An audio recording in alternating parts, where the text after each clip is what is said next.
नमस्कार मंडळी. आजची कथा प्रेमाचा त्रिकोण भाग 2. प्रेमाची जाणीव आणि पहिला हल्ला. अन्वी अजूनही आर्यनच्या हातात होती. काही क्षणांसाठी आजूबाजूचं जग जणू थांबलं होतं. तिच्या डोळ्यात भीती होती, पण त्याचसोबत एक वेगळी सुरक्षिततेची भावना होती. अन्वी, तू ठीक आहेस ना? आर्यनने काळजीने विचारलं.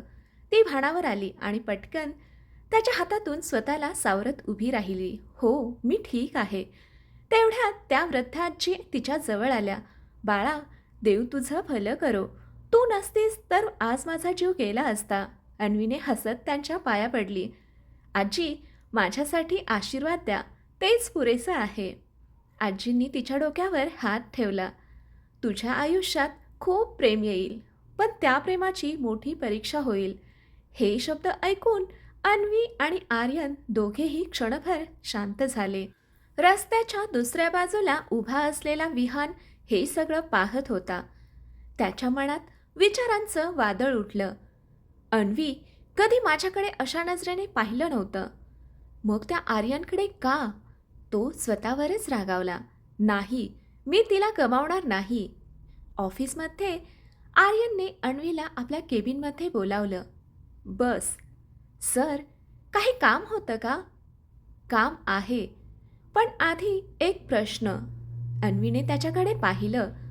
तू प्रत्येक वेळी दुसऱ्यांसाठी स्वतःचा जीव धोक्यात का घालतेस? ती हलकसं हसली. कारण जर माझ्यामुळे कोणाचं आयुष्य वाचत असेल तर त्यापेक्षा मोठं समाधान दुसरं नाही. आर्यन तिच्याकडे एकटक पाहत राहिला. त्याला जाणवलं, तो तिच्या सौंदर्यावर नाही तर तिच्या मनावर प्रेम करू लागला होता. क्षणभर शांतता पसरली. आर्यनने हळू आवाजात म्हटलं, स्वतःचीही काळजी घेत जा, कारण तुझी काळजी करणारे लोक वाढत आहेत. अन्वीच्या गालांवर लाली पसरली. ती काहीच बोलू शकली नाही. संध्याकाळी विहान अन्वीला तिच्या आवडत्या कॅफेमध्ये घेऊन गेला. वातावरण खूप सुंदर होतं. मेणबत्त्यांचा मंद प्रकाश, हलकं संगीत. विहानने तिच्यासाठी कॉफी मागवली. अन्वी, मला माहीत आहे तू अजून उत्तर दिलं नाहीस. ती शांत बसली. पण मी वाट पाहायला तयार आहे. अन्वीने त्याचा हात हलकेच धरला. विहान, तू माझा खूप चांगला मित्र आहेस. हे ऐकताच विहानच्या चेहऱ्यावर पुन्हा निराशा उमटली. फक्त मित्र? अन्वीने नजर खाली गेली. माझ्या मनात खूप गोंधळ आहे.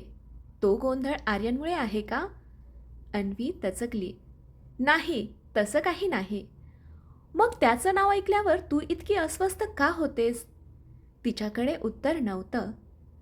त्याच वेळी शहराच्या बाहेर एका जुन्या गोदामात तो गूढ माणूस आपल्या साथीदारांसोबत बसला होता. टेबलावर अन्वीचा फोटो ठेवलेला होता. आज संध्याकाळी ती या रस्त्याने घरी जाईल. एक माणूस म्हणाला. अपघातासारखं दिसलं पाहिजे. गूढ व्यक्तीच्या चेहऱ्यावर क्रूर हास्य उमटलं. मुलगी जिवंत राहिली तरी चालेल, पण देशमुख कुटुंबाला हादरा बसला पाहिजे. रात्र. अन्वी कॅफेमधून बाहेर पडली. विहानला एका तातडीच्या फोनमुळे तिथून जावं लागलं. तू सावधपणे घरी जा. हो. अन्वी एकटीच चालत होती. रस्ता जवळजवळ रिकामा होता. अचानक एक काळी व्हॅन तिच्यासमोर येऊन थांबली. तिचं दार उघडलं. 4 मुखवटा घातलेले माणसं खाली उतरले. हीच आहे, त्यापैकी एक म्हणाला. अन्वी घाबरली. कोण आहात तुम्ही? त्यांनी उत्तर दिलं नाही. एका माणसाने तिचा हात पकडला. सोडा मला, ती जोरात ओरडली. तिने स्वतःला सोडवण्याचा प्रयत्न केला, पण ते चौघे होते. एकाने तिच्या तोंडावर हात ठेवला. तिचे डोळे भीतीने भरले. त्याच क्षणी भरधाव वेगाने एक काळी कार तिथे येऊन थांबली. आर्यन. तो कारमधून उतरला. तिला सोडा. त्याचा आवाज ऐकून ते माणसं क्षणभर थांबली. हा आला. एक गुंड हसत म्हणाला. यालाही संपवा. क्षणातच आर्यनवर लोखंडी रॉडने हल्ला झाला, पण आर्यनने तो वार चुकवला. त्याने एका गुंडाला जोरदार ठोसा मारला. दुसऱ्याला लाथ मारून खाली पाडलं. अन्वी आश्चर्याने त्याच्याकडे पाहत होती. आर्यन एकटाच चौघांशी झुंज देत होता. तेवढ्यात एक गुंड मागून चाकू घेऊन आर्यनवर धावला. आर्यन मागे, अन्वी जोरात ओरडली. आर्यन वळला, पण उशीर झाला होता. चाकू त्याच्या खांद्यात खोलवर घुसला. रक्त वाहू लागलं. अन्वीच्या डोळ्यात अश्रू आले. आर्यन, तिने त्याला सावरलं. तेवढ्यात दूरवरून पोलीस सायरनचा आवाज ऐकू आला. गुंड घाबरले. पळा! सगळे व्हॅनमध्ये बसून पळून गेले. आर्यनचा तोल गेला. तो खाली कोसळणार इतक्यात अन्वीने त्याला आपल्या मिठीत पकडलं. तिच्या डोळ्यातून अश्रू वाहत होते. तुम्ही माझ्यासाठी जीव धोक्यात का घातलात? आर्यनने वेदनेतही हलकसं हसत उत्तर दिलं. कारण तुला काही झालं असतं तर मी स्वतःला कधीच माफ केलं नसतं. हे शब्द ऐकताच अन्वीच्या हृदयात काहीतरी कायमचं बदललं. पहिल्यांदाच तिला जाणवलं आर्यन तिच्यासाठी फक्त बॉस राहिला नव्हता. आणि त्याच क्षणी दूर उभा असलेला विहान हे दृश्य पाहत होता. अन्वी आर्यनला मिठीत घेऊन रडत होती. विहानच्या हातातील गुलाबांचा गुच्छ खाली पडला. त्याच्या डोळ्यातून अश्रू आले. तो मनातच म्हणाला, मी उशीर तर केला नाही ना? मनाची ओढ आणि मत्सराची आग. रात्र गडद झाली होती. हॉस्पिटलच्या इमर्जन्सी वॉर्डबाहेर अन्वी अस्वस्थपणे फेऱ्या मारत होती. तिच्या डोळ्यातून अश्रू सतत वाहत होते. तिच्या मनात एकच प्रश्न घुमत होता, आर्यनला काही झालं तर? थोड्याच वेळात ऑपरेशन थिएटरचं दार उघडलं. डॉक्टर बाहेर आले. डॉक्टर, ते कसे आहेत? अन्वीने घाईघाईने विचारलं. डॉक्टर हसले. काळजीचं कारण नाही. चाकू खांद्यात घुसला होता, पण वेळेवर उपचार झाल्यामुळे धोका टळला आहे. हे ऐकताच अन्वीने सुटकेचा निश्वास सोडला. तिचे पाय थरथरत होते. ती जवळच्या खुर्चीवर बसली आणि नकळत डोळे मिटले. देवा, धन्यवाद. हे सगळं काही अंतरावर उभा राहून विहान पाहत होता. त्याने अन्वीला कधीच इतकं घाबरलेलं पाहिलं नव्हतं. ती आर्यनसाठी रडत होती आणि हीच गोष्ट त्याच्या हृदयाला टोचत होती. तो हळूहळू तिच्या जवळ आला. अन्वी, ती वळली. विहान, तू ठीक आहेस ना? हो, पण आर्यन? तिच्या तोंडून आर्यनचे नाव इतक्या काळजीने ऐकून विहानच्या मनात वेदना उसळली. त्याने स्वतःला सावरलं.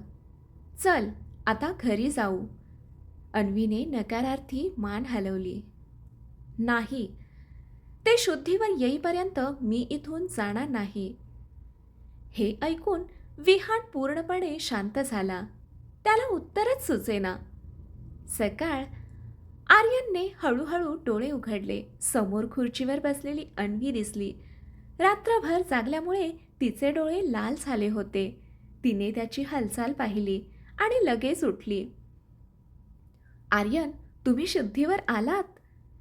तिच्या आवाजातला आनंद लपून राहत नव्हता. आर्यन मंद हसला. तू अजून इथेच आहेस? हो. घरी गेली नाहीस? तुमच्यामुळे माझा जीव वाचला. मी तुम्हाला एकटं कसं सोडलं असतं? आर्यन तिच्याकडे पाहतच राहिला. त्याच्या चेहऱ्यावर वेदना होत्या, पण मन मात्र आनंदाने भरून गेलं होतं. तेवढ्यात आर्यनचे वडील विशाल देशमुख हॉस्पिटलमध्ये आले. त्यांनी अन्वीकडे पाहिलं. हीच का ती मुलगी? आर्यन थोडासा गोंधळला. डॅड. विशाल देशमुख अन्वीजवळ आले. बाळा, माझ्या मुलाचा जीव वाचवण्यासाठी धन्यवाद. अन्वी लगेच म्हणाली, नाही सर, त्यांनी माझ्यासाठी जीव धोक्यात घातला. विशाल देशमुख काही क्षण तिच्याकडे पाहत राहिले. त्यांना तिच्या डोळ्यांतील प्रामाणिकपणा जाणवत होता. मनात त्यांनी एक विचार केला, ही मुलगी आर्यनच्या आयुष्यात आली तर तो पुन्हा हसायला शिकेल. दुसरीकडे त्या अपयशी हल्ल्यानंतर गोदामात वातावरण तापलं होतं. गूढ व्यक्ती संतापाने ओरडत होती. 4 माणसं एका मुलीला पळवू शकली नाहीत. सगळे खाली मान घालून उभे होते. आर्यन मध्ये आला. एकाने घाबरत उत्तर दिलं. तो माणूस टेबलावर जोरात मूठ आपटत म्हणाला, "मग आधी आर्यनला संपवा." त्याच्या डोळ्यात सुडाची आग धगधगत होती. जोपर्यंत तो जिवंत आहे तोपर्यंत आपला प्लॅन यशस्वी होणार नाही. 2 दिवसांनी आर्यन हॉस्पिटलमधून डिस्चार्ज झाला. डॉक्टरांनी त्याला काही दिवस विश्रांती घेण्याचा सल्ला दिला. पण दुसऱ्याच दिवशी तो ऑफिसमध्ये आला. अन्वी त्याला पाहून आश्चर्यचकित झाली. "तुम्ही इथे? डॉक्टरांनी आराम करायला सांगितला होता ना?" आर्यन हसत म्हणाला, "ऑफिसमध्ये आलो नाही तर कोणीतरी माझ्यावर रागावेल." "मी खरंच रागावेन," ती नकळत बोलून गेली. दोघे काही क्षण एकमेकांकडे पाहत राहिले आणि मग दोघेही हसू लागले. करण दुरून हे सगळं पाहत होता. तो मनात म्हणाला, "सर खरंच बदलले आहेत." संध्याकाळी विहानने अन्वीला फोन केला. "आज भेटू शकतेस?" "हो." दोघे त्यांच्या नेहमीच्या बागेत भेटले. विहान बराच वेळ काहीच बोलत नव्हता. शेवटी त्याने विचारलं, "अन्वी, एक प्रश्न विचारू?" "विचार." "तू आर्यनवर प्रेम करतेस का?" अन्वीच्या हृदयाचे ठोके वाढले. तिने लगेच उत्तर दिलं नाही. काही क्षणांनी ती म्हणाली, "मला माहीत नाही." "माहीत नाही की सांगायचं नाही?" "विहान, माझ्या मनात खूप गोंधळ आहे." विहानच्या डोळ्यात पाणी आलं. "मी लहानपणापासून फक्त तुझ्यावर प्रेम केलं आहे. मला माहिती आहे." "मग एक संधी तरी दे."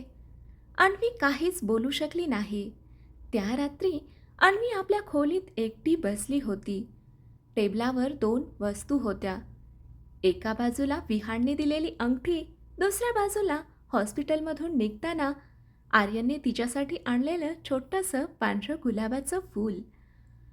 ती दोन्ही वस्तूंकडे पाहत होती. तिचं मन 2 दिशांना ओढलं जात होतं. एक माझं भूतकाळ आहे आणि दुसरा कदाचित माझं भविष्य. तिने डोळे मिटले, पण उत्तर अजूनही सापडलं नव्हतं. त्याच वेळी तिच्या मोबाईलवर एका अनोळखी नंबरवरून मेसेज आला. "जर तुला आर्यनचा जीव वाचवायचा असेल तर त्याच्यापासून कायमची दूर हो, नाहीतर पुढचा हल्ला त्याच्या मृत्यूने संपेल." मेसेज वाचताच अन्वीच्या हातातून मोबाईल खाली पडला. तिच्या चेहऱ्यावर भीती पसरली. कोण आहे हा? आणि आर्यनच्या जीवाला खरंच धोका आहे का? तिच्या डोळ्यात पुन्हा अश्रू आले. तिला पहिल्यांदाच जाणवलं, आर्यनपासून दूर जाण्याचा विचारही तिचं हृदय तुटायला पुरेसा होता. दूर जाण्याचा निर्णय आणि वाढत जाणारं प्रेम. रात्रभर अन्वीच्या डोळ्याला डोळा लागला नव्हता. मोबाईलवर आलेला तो धमकीचा मेसेज तिच्या मनात सतत घुमत होता. आर्यनपासून दूर हो, नाहीतर पुढचा हल्ला त्याच्यावर होईल. ती पुन्हा पुन्हा तो मेसेज वाचत होती. कोण आहे हा? त्याला माझ्याबद्दल आणि आर्यनबद्दल एवढं कसं माहीत आहे? ती स्वतःशीच म्हणाली. एक क्षण तिच्या मनात विचार आला, जर खरंच माझ्यामुळे आर्यनच्या जीवाला धोका असेल तर मला त्याच्यापासून दूर व्हायला हवं. हा विचार करताच तिचे डोळे पाणावले. दुसऱ्या दिवशी सकाळी अन्वी नेहमीप्रमाणे ऑफिसमध्ये आली, पण आज तिच्या चेहऱ्यावरचं हसू हरवलं होतं. करणने तिला पाहताच विचारलं, "काय झालं? आज तुम्ही खूप शांत दिसताय." "काही नाही, तब्येत थोडी ठीक नाही." ती तिथून निघून गेली. आर्यन आपल्या केबिनमधून हे सगळं पाहत होता. त्याला लगेच जाणवलं, अन्वी काहीतरी लपवत आहे. दुपारी आर्यनने तिला केबिनमध्ये बोलावलं. "अन्वी, बस." ती शांतपणे समोर बसली. "काय झालं आहे?" "काहीच नाही सर." "माझ्याकडे बघ." अन्वीने नजर वर केली. तिच्या डोळ्यात झोप नव्हती, फक्त भीती आणि वेदना होती. "तू रडली आहेस?" "नाही." "खोटं बोलताना तुझे डोळे सगळं सांगतात." हे ऐकताच अन्वीची नजर पुन्हा खाली गेली. आर्यन हळू आवाजात म्हणाला, "जर काही अडचण असेल तर मला सांग. तू एकटी नाहीस." त्या शब्दांनी तिच्या मनाचा बांध तुटण्याची वेळ आली होती. तिला सगळं सांगावंसं वाटलं, पण त्या धमकीची आठवण होताच ती स्वतःला सावरली. "मी ठीक आहे." हे बोलून ती पटकन केबिनमधून बाहेर पडली. आर्यन तिच्याकडे पाहतच राहिला. ती माझ्यापासून काहीतरी लपवत आहे. संध्याकाळी ऑफिस सुटल्यावर अन्वी मुद्दाम दुसऱ्या रस्त्याने घरी निघाली. तिला आर्यनला भेटायचं नव्हतं, पण काही अंतरावर गेल्यावर तिच्या मागून एका कारचा हॉर्न वाजला. ती वळली. आर्यन कारमधून उतरला. "अन्वी." ती थांबली. "तू मला टाळते आहेस का?" तिने नकारार्थी मान हलवली. "नाही." "मग माझ्याकडे बघून बोल." ती काहीच बोलली नाही. आर्यन तिच्यासमोर येऊन उभा राहिला. "कालपर्यंत सगळं ठीक होतं. आज अचानक काय बदललं?" अन्वीच्या डोळ्यात अश्रू जमा झाले. "सर, कृपया मला प्रश्न विचारू नका." "का?" "कारण मला तुमच्यापासून दूर राहायचं आहे." हे ऐकताच आर्यनच्या चेहऱ्यावरचं हसू एका क्षणात नाहीसं झालं. "दूर? का?" अन्वीने डोळे मिटले. "कारण तेच योग्य आहे. हा तुझा निर्णय आहे की कोणीतरी तुला भाग पाडत आहे." अन्वी काही बोलली नाही. ती वळली आणि निघून गेली. आर्यन बराच वेळ तिथे उभा राहिला. पहिल्यांदाच त्याला कोणीतरी दूर जात असल्याची वेदना जाणवत होती. त्या रात्री विहान अन्वीच्या घरी आला. तिला उदास पाहून त्याने विचारलं, "काय झालं?" अन्वीने काहीच सांगितलं नाही. विहान तिच्यासमोर बसला. "अन्वी, मी अजूनही तुझ्या उत्तराची वाट पाहतोय." ती हळू आवाजात म्हणाली. "विहान, जर मी हो म्हणाले तर तू मला आयुष्यभर आनंदात ठेवशील?" विहानच्या चेहऱ्यावर आनंद फुलला. "हा कसला प्रश्न आहे? माझं संपूर्ण आयुष्य तुझ्यासाठीच आहे." अन्वीच्या मनात वेदना दाटल्या. जर मी विहानशी लग्न केलं तर कदाचित आर्यन सुरक्षित राहील. तिने मनाशी एक कठोर निर्णय घेतला.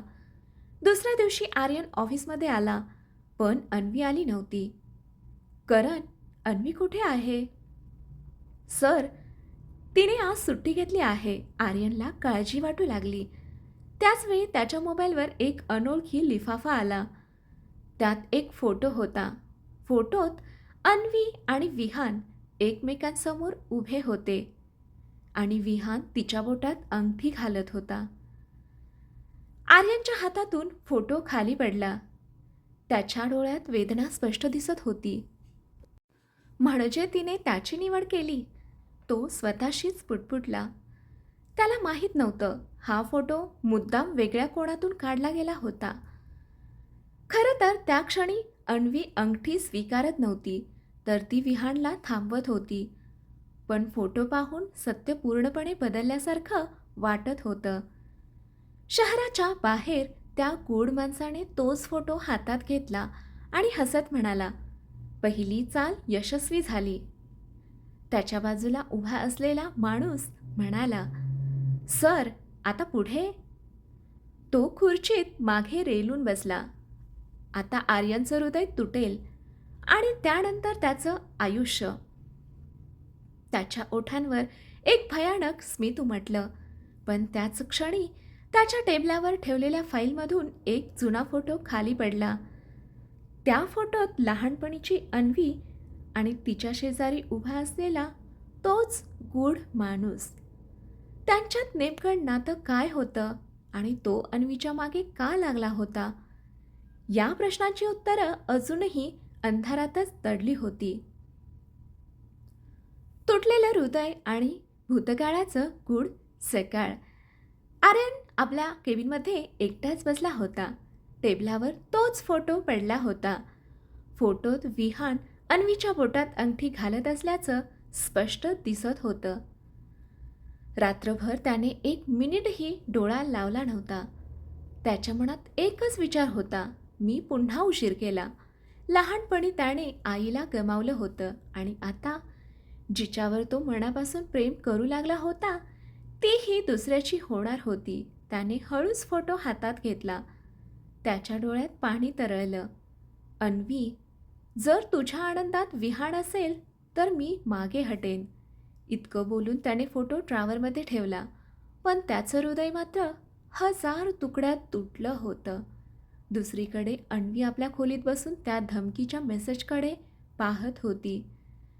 तिने अनेकदा त्या नंबरवर फोन करण्याचा प्रयत्न केला, पण प्रत्येक वेळी फोन बंद येत होता. आई खोलीत आली. अन्वी, काय झालं ग? अन्वीने पटकन मोबाईल लपवला. काही नाही. आई तिच्या शेजारी बसली. मुलीच्या डोळ्यातलं दुःख आईपासून कधीच लपून राहत नाही. हे ऐकताच अन्वीच्या डोळ्यातून अश्रू वाहू लागले. तिने आईला मिठी मारली. आई, कधी कधी योग्य निर्णय घेतानाही खूप वेदना होतात का? आईने तिच्या केसांवरून हात फिरवला. हो बाळा, पण जर तो निर्णय प्रेमापोटी घेतला असेल तर त्याची किंमतही मोठी असते. अन्वीने मनातच म्हटलं, मी आर्यनपासून दूर राहून त्याचा जीव वाचवत असेन तर ही वेदना मी सहन करेन. त्या दिवशी अन्वी ऑफिसमध्ये आली नाही. आर्यननेही तिला फोन केला नाही. दोघेही एकमेकांची आठवण काढत होते, पण दोघेही शांत होते. संध्याकाळी विहान अन्वीला भेटायला आला. त्याच्या चेहऱ्यावर आनंद होता. अन्वी, उद्या माझ्या आईबाबांना तुला भेटायचं आहे. अन्वी दचकली. इतक्या लवकर? कारण मला आता अजिबात उशीर करायचा नाही. तिच्या चेहऱ्यावर कृत्रिम हसू होतं. मी विचार करते. विहान तिच्याकडे प्रेमाने पाहत म्हणाला, एक दिवस तू नक्की माझ्यावर प्रेम करशील. अन्वीने उत्तर दिलं नाही, कारण तिच्या हृदयात आधीच कोणीतरी घर करून बसला होता. त्याच रात्री शहराबाहेरील जुन्या बंगल्यात तो गूढ माणूस एका जुन्या अल्बमची पानं उलटत बसला होता. त्याच्या हातात लहानपणीच्या अन्वीचा फोटो होता. तो फोटो प्रेमाने हातावर फिरवत तो हळू आवाजात म्हणाला, तू मोठी झालीस अन्वी. तेवढ्यात त्याचा साथीदार आत आला. सर, तुम्ही तिच्यावर इतकं लक्ष का ठेवता? तो काही क्षण शांत राहिला. मग म्हणाला, कारण ती माझ्या आयुष्याशी जोडलेली आहे. म्हणजे ती खरंच? नाही. त्याने जोरात ओरडत त्याचं वाक्य तोडलं. सध्या कोणालाही सत्य कळता कामा नये. तो पुन्हा शांत झाला. योग्य वेळ आल्यावर सगळं समजेल. दुसऱ्या दिवशी देशमुख कंपनीत एक मोठी मीटिंग होती. सगळे अधिकारी उपस्थित होते, पण अन्वीची खुर्ची रिकामी होती. आर्यन वारंवार त्या रिकाम्या खुर्चीकडे पाहत होता. करणने हळू आवाजात विचारलं, सर, तुम्ही तिला मिस करताय ना? आर्यन काही बोलला नाही. मीटिंग संपल्यानंतर तो सरळ पार्किंगमध्ये गेला. कार सुरू करणार इतक्यात त्याच्या नजरेसमोर एक स्कूटी आली. ती अन्वीची होती. ती ऑफिसमध्ये आली होती, पण मुद्दाम त्याला न भेटताच दुसऱ्या विभागात काम करून निघत होती. आर्यन लगेच तिच्या मागे गेला. अन्वी एका शांत उद्यानात थांबली. तिला वाटलं ती एकटी आहे, पण मागून एक आवाज आला. इतकं टाळशील असं वाटलं नव्हतं. ती दचकून मागे वळली. आर्यन तिच्यासमोर उभा होता. त्याच्या डोळ्यात राग नव्हता, फक्त वेदना होती. एक प्रश्न विचारू? अन्वी शांत राहिली. जर मी तुझ्यासाठी काहीच नाही तर माझ्यापासून दूर जाताना तुझे डोळे का भरून येतात? अन्वीचे अश्रू आता थांबत नव्हते. ती काही क्षण स्वतःला सावरत राहिली. शेवटी ती हळू आवाजात म्हणाली, काही प्रश्नांची उत्तरं देणं शक्य नसतं. मला सत्य जाणून घेण्याचा अधिकार नाही का? नाही, ती रडतच म्हणाली. कारण सत्य सांगितलं तर कदाचित तुमचा जीव धोक्यात येईल. आर्यन दचकला. काय म्हणालीस?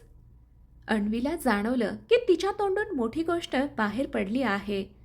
ती काहीच न बोलता तिथून पळत निघून गेली. आर्यन तिच्याकडे पाहतच राहिला. म्हणजे ती माझ्यापासून दूर जात आहे कारण तिला माझी काळजी आहे. त्याच्या मनात आशेचा एक किरण पुन्हा जागा झाला. पण त्याच क्षणी उद्यानाच्या बाहेर उभा असलेला एक मुखवटा घातलेला माणूस मोबाईलवर बोलत होता. सर, मुलगी आर्यनला सत्य सांगायला लागली आहे. फोनच्या दुसऱ्या बाजूने संतप्त आवाज आला. आज रात्रीच पुढची चाल खेळा. मुखवटाधारी माणूस हसला. यावेळी चूक होणार नाही. त्या रात्री अन्वीच्या घराबाहेर एक काळी कार येऊन शांतपणे उभी राहिली. आत बसलेली व्यक्ती फक्त तिच्या खिडकीकडे पाहत होती आणि एका अदृश्य वादळाची चाहूल पुन्हा लागली होती. कथा इथपर्यंत कशी वाटली? कथा आवडली असेल तर कथेला लाईक करा, शेअर करा, कॉमेंट करा आणि अशाच कथा, नवनवीन कथा दररोज ऐकण्यासाठी, वाचण्यासाठी आपल्या चॅनलला सबस्क्राईब करा. कथा वाचल्याबद्दल आणि ऐकल्याबद्दल धन्यवाद.